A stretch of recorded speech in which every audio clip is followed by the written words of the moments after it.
बिस्मिल्लाहिर्रहमानिर्रहीम। अस्सलाम वालेकुम स्टूडेंट्स, आज के लेसन में हम सीखेंगे properties of equality of real numbers, यानी रियल नंबर्स में इक्वालिटी के बारे में। इक्वालिटी किसे कहते हैं? इक्वल साइन को इक्वालिटी कहते हैं। तो इसकी 7 प्रॉपर्टीज़ हैं। तो चलते हैं फर्स्ट प्रॉपर्टी की तरफ। सबसे पहले है रिफ्लेक्टिव प्रॉपर्टी। रिफ्लेक्टिव प्रॉपर्टी में क्या होता है?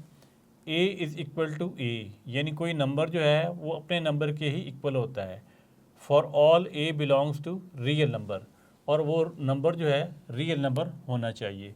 यानी इस प्रॉपर्टी में ये बताया गया है कि कोई भी नंबर वो इट्सेल्फ अपने आप के इक्वल होता है। तो बात भी सही है कि जिस तरह हम लिखते हैं कि ये 5 है तो ये 5 के इक्वल होगा, या ये 4 है तो ये 4 के इक्वल होगा।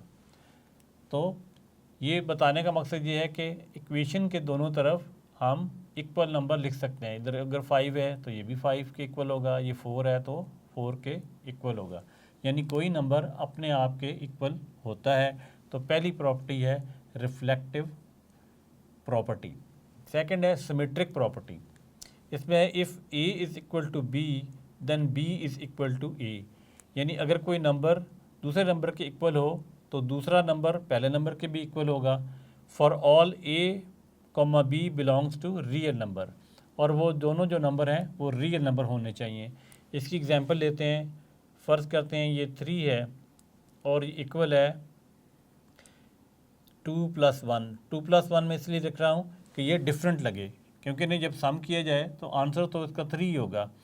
तो 3 इक्वल है 3 के। तो अगर ये इक्वल है 3 के इक्वल है तो प्रॉपर्टी के मुताबिक इसको पहले लिखा जा सकता है 2 + 1 जो कि 3 होता है, ये इक्वल है 3 के। यानी एक नंबर दूसरे नंबर के अगर इक्वल है तो दूसरा नंबर पहले वाले नंबर के भी इक्वल है।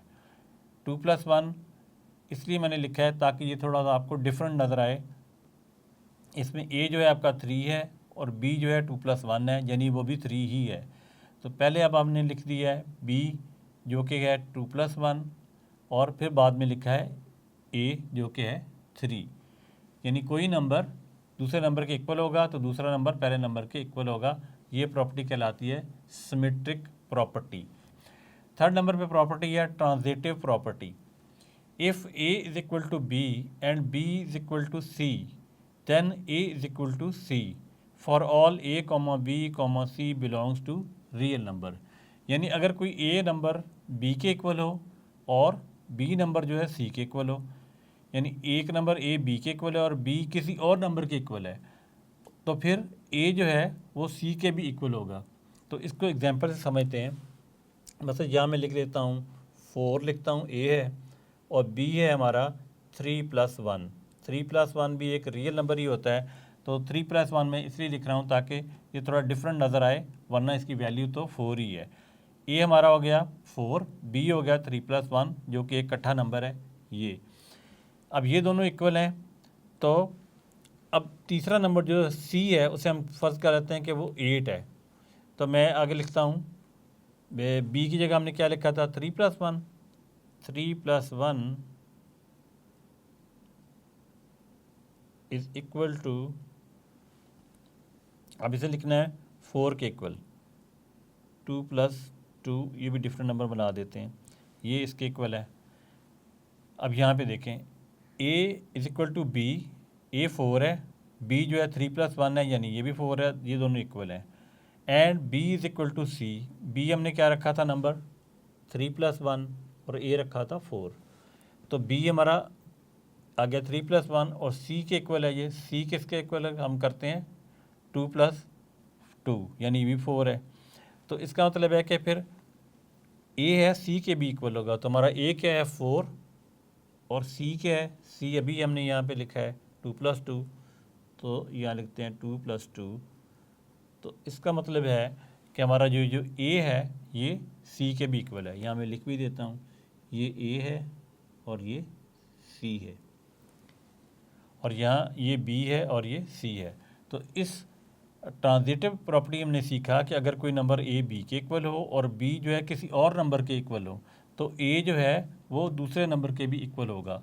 उसे इस तरह आपने समझा कि ये अगर ये 4 है और b 3+1 है, दोनों इक्वल हैं, तो अगर b जो है 3+1 किसी c तीसरे नंबर के इक्वल है जो कि है 2+2, तो a जो है वो c के इक्वल होगा। तो a हमारा क्या था 4 और c हमारा क्या था 2+2। तो ये देखें 4 जो है 2+2 यानी ये दोनों आपस में इक्वल हैं, ये भी 4 है और ये भी 4 है।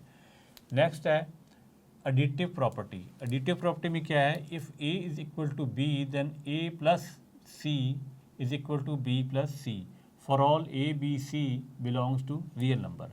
यानी हमारे पास कोई इक्वेशन दी हो, उसमें एक a नंबर हो वो इक्वल हो b नंबर के, तो उसमें कोई c नंबर यानी कि एक और नंबर ऐड कर दिया जाए दोनों तरफ, तो उस इक्वेशन में कोई फ़र्क नहीं पड़ेगा, उसे हम ऐड कर सकते हैं, तब भी वो दोनों आपस में इक्वेशंस दोनों साइड आपस में इक्वल होंगी।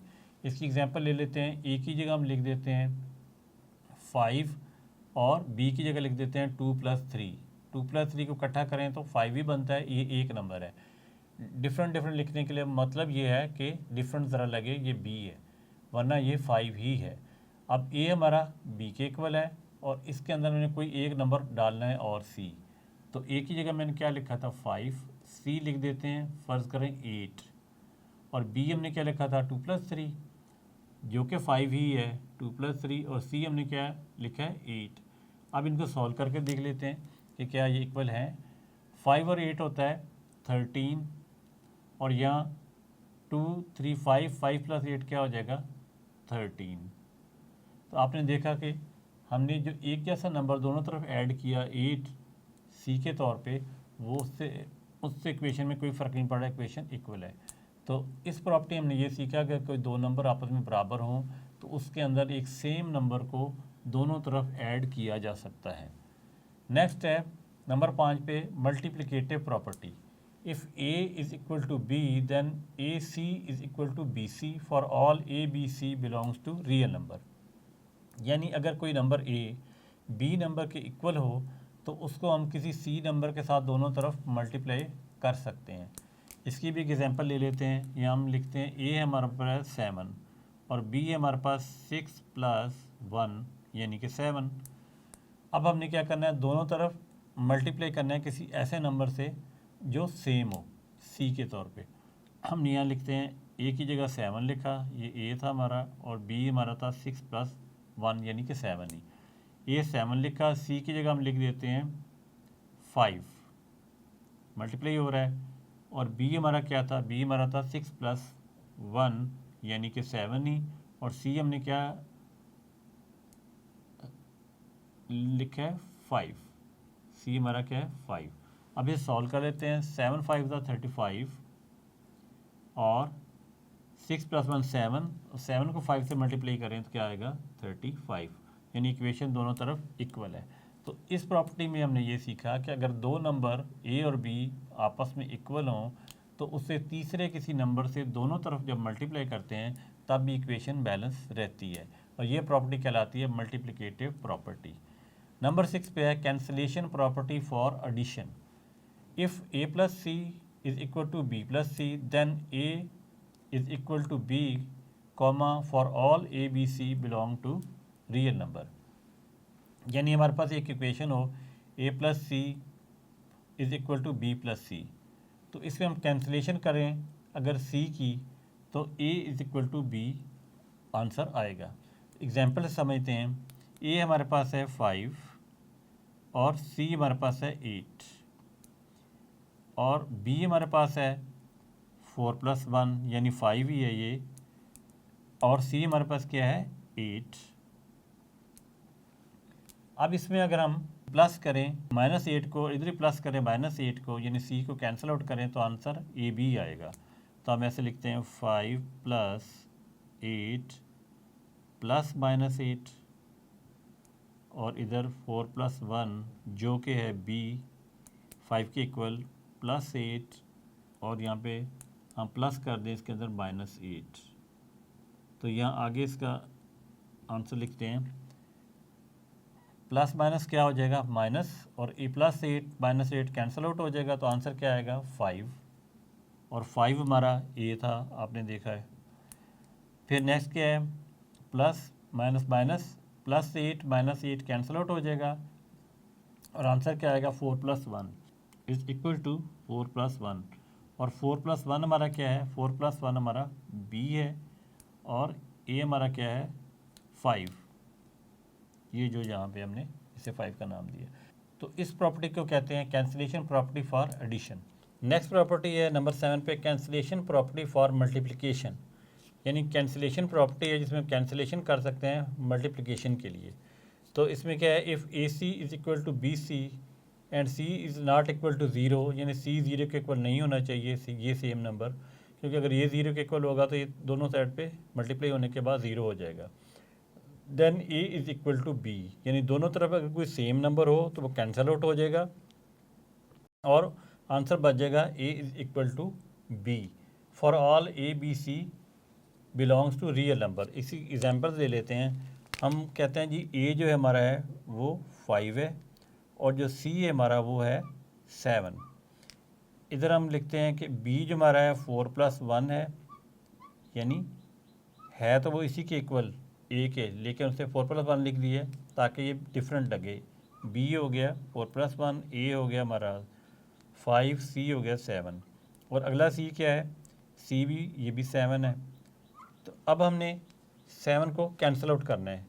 इसे कैंसिल आउट कैसे करेंगे, नेक्स्ट लिखते हैं 5 × 7, इसे मल्टीप्लाई कर देंगे 1/7 से, क्योंकि प्रॉपर्टी कौन सी है मल्टीप्लिकेशन की। और उसके बाद आगे लिखेंगे 4 + 1, ये जो हमारा बी था और आगे है 7 और इसे कैंसिल आउट कर रहे हैं हम 1/7 से।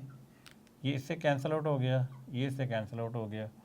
तो आंसर फिर फाइनल क्या आ जाएगा, आंसर आ जाएगा हमारा 5 इज़ इक्वल टू 4 + 1 और आप देख सकते हैं कि ए जो है वो ए हमारा 5 है और बी हमारा 4 + 1 है, ये दोनों इक्वल आ गए हैं इस प्रॉपर्टी के मुताबिक। यानी किसी भी इक्वेशन में अगर दो सेम नंबर हों तो उन्हें कैंसिल आउट किया जा सकता है। तो स्टूडेंट्स, उम्मीद है आज का लेसन आपने अच्छे तरीके से समझ लिया होगा। अगले लेसन में दोबारा मिलेंगे, तब तक के लिए अल्लाह हाफिज़।